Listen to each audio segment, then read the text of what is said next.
जिसका नाम है रिलायंस इंडस्ट्रीज़ लिमिटेड। अब दोस्तों रिलायंस इंडस्ट्रीज़ की बात करें तो आज के दिन ये कंपनी आपको फोकस में देखने को मिल रही थी, क्योंकि इस कंपनी से रिलेटेड भी एक खबर हमें देखने को मिल रहा है। जियो दोस्तों वापस से इंट्रोड्यूस करने वाली है unlimited free data 9th anniversary के खुशी में। अब इस चीज़ को थोड़ा सा डिटेल में समझो। अभी मेंशन है यहाँ पर कि 9 साल जियो के होने वाले हैं, जिस वजह से जियो जो है अनलिमिटेड फ्री डेटा अपने यूज़र्स को प्रोवाइड करेगी। बट वो पहले की तरह देखने को नहीं मिलेगा, उसका एक टाइम फ्रेम होगा।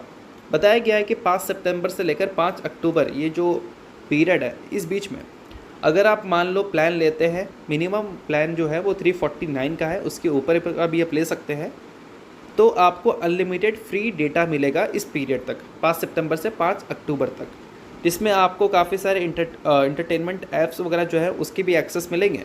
तो बेशक ये चीज़ जो है वो आप नोट डाउन कर सकते हैं। और ऐसा नहीं है कि ये चीज़ें जियो को बहुत ज़्यादा नुकसान करेगा, क्योंकि अभी के टाइम पे अगर हम देखें तो जो भी जियो के 5G यूज़र्स हैं वो तो कंपनी का अनलिमिटेड डेटा का ही लाभ उठा रहे हैं ना। तो इस वजह से ये प्लान ऐसा नहीं कि जियो के लिए बहुत ज़्यादा नुकसान वाला है, क्योंकि वो ऑलरेडी अनलिमिटेड डेटा की फैसिलिटी दे रही है 5G कस्टमर्स को।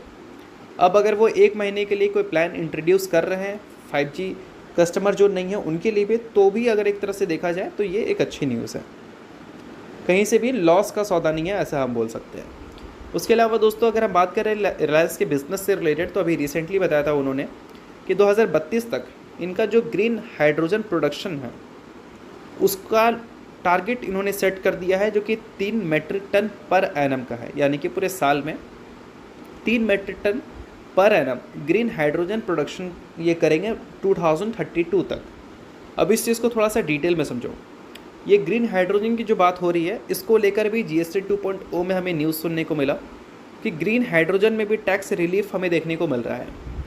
मेंशन है यहाँ पर कि ग्रीन हाइड्रोजन की बात करें या फिर इलेक्ट्रोलाइजर्स की बात करें, उसके ऊपर अभी के टाइम पर 18% की GST हम देते हैं गवर्नमेंट को, उसको 5% तक गवर्नमेंट लाने वाली है।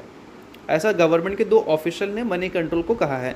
तो बेशक ये चीज़ अगर होता है तो ये एक अच्छी बात होगी उन कंपनीज़ के लिए जो कंपनी ग्रीन हाइड्रोजन में काम करती है। तो यहाँ पर रिलायंस भी है और यहाँ पर अडानी भी है। नोट करने वाली बात यहाँ पर यह है कि ग्रीन हाइड्रोजन कौन से फील्ड में यूज़ होता है। तो देखो दोस्तों, अगर हम बात करें हेवी इंडस्ट्रीज़ के बारे में, तो वहाँ पर ग्रीन हाइड्रोजन का काफ़ी ज़्यादा यूज़ है कार्बन एमिशन को कम करने के लिए, जिसमें अगर आप देखें पेट्रोलियम रिफाइनिंग इंडस्ट्रीज़ के बारे में, या फिर हम बात कर सकते हैं फर्टिलाइज़र प्रोडक्शंस के बारे में, स्टील मेकिंग कंपनीज़ के बारे में, या सीमेंट प्रोडक्शन की बात करें, तो इन सब जगह आपको ग्रीन हाइड्रोजन की यूजेस देखने को मिलती है, जिसका मार्केट काफ़ी बड़ा है। और इस मार्केट में अगर रिलायंस जैसा प्लेयर है और टैक्स बेनिफिट उनको अगर मिल रहा है, तो बेशक बिजनेस पॉइंट ऑफ व्यू से देखें तो ये काफ़ी अच्छी न्यूज़ हम कंसिडर कर सकते हैं। उसके अलावा दोस्तों अगली न्यूज़ की